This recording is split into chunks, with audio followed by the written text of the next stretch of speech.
Voilà, donc c'était un des projets ambitieux de restauration des antiquités marins.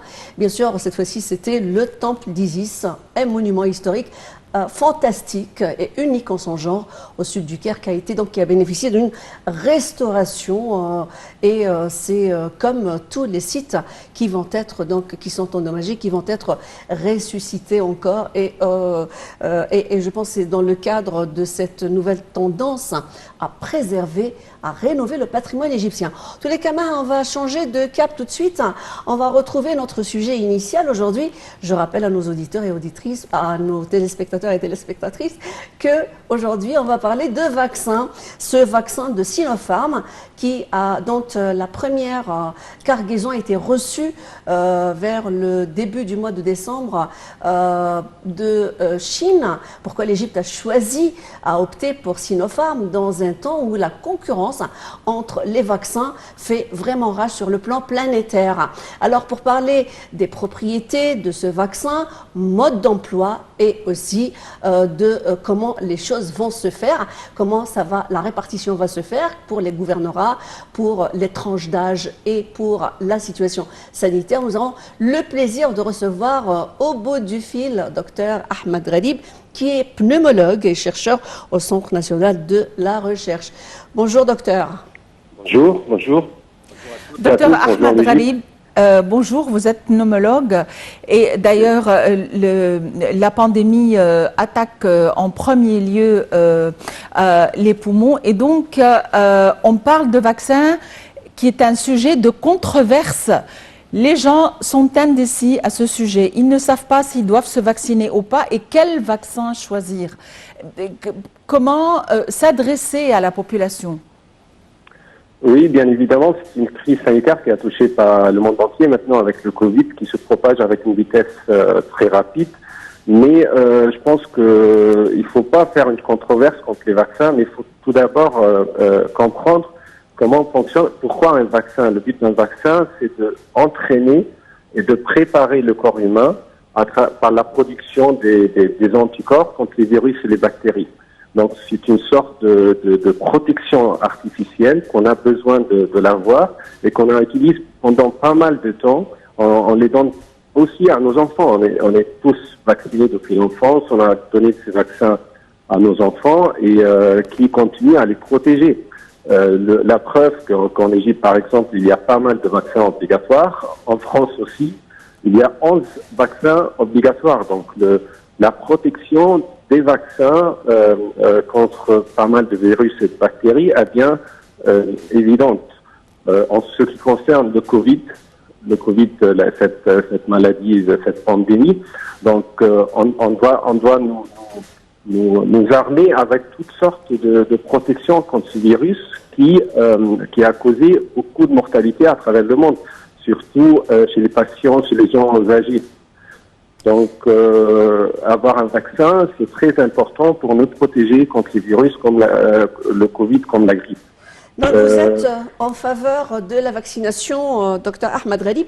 Permettez-moi de vous poser la question, qui serait donc cette question de genre de vaccin. L'Égypte a opté pour Sinopharm et le ministère de la Santé égyptien a opté vers ce vaccin qui, comme dit les sources sanitaires égyptiennes, disent qu'il est proche des vaccins égyptiens, des vaccins qui concernent tout ce qui est viral, polio, et il est classique, il est adaptable à nos circonstances. Qu'est-ce que ça peut bien dire? Tout à fait. Donc, je pense que l'Égypte a bien fait d'opter pour le vaccin du labo Sinopharm, mais tout d'abord parce que c'est efficace.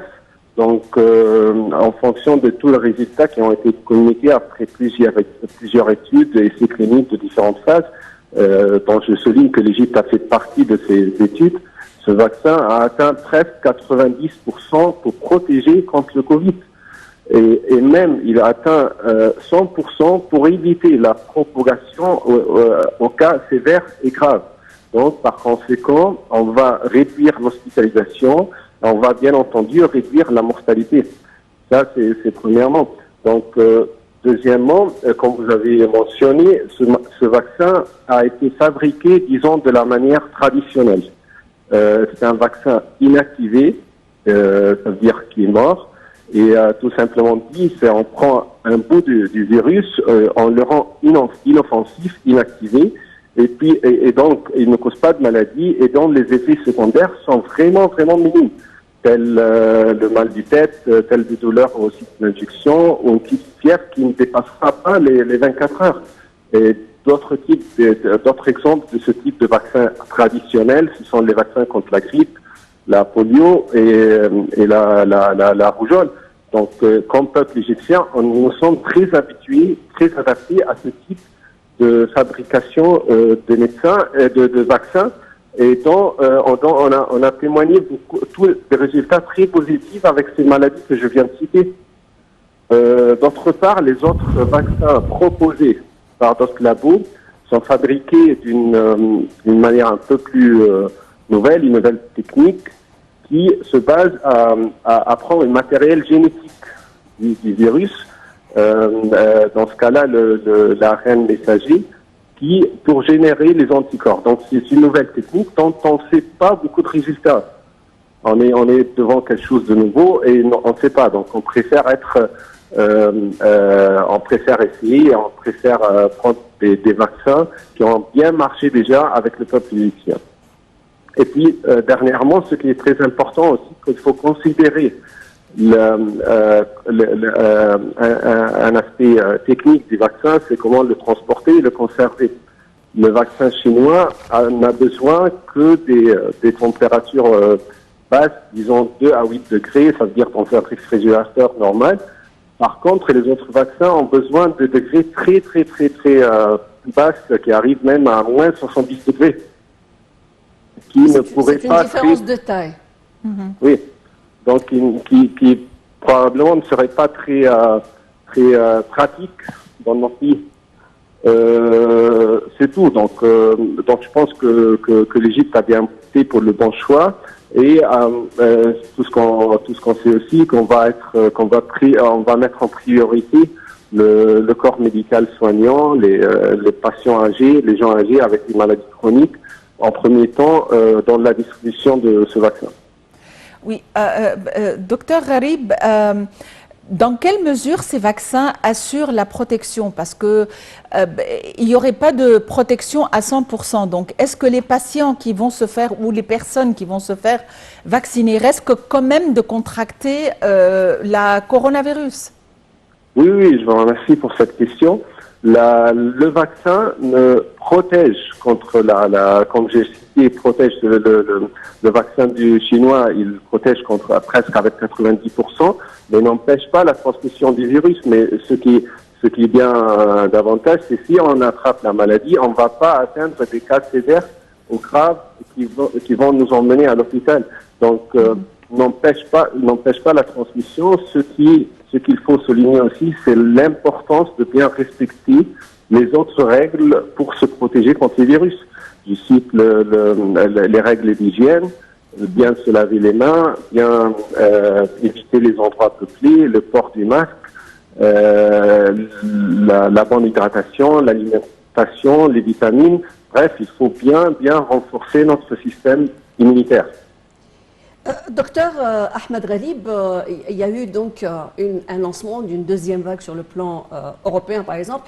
On a vu des pays qui en souffrent tellement, par exemple la Grande-Bretagne, avec cet embargo ce dernier embargo contre la Grande-Bretagne, parce qu'il y a eu une nouvelle souche. Donc, vous avez parlé de mesures de prévention.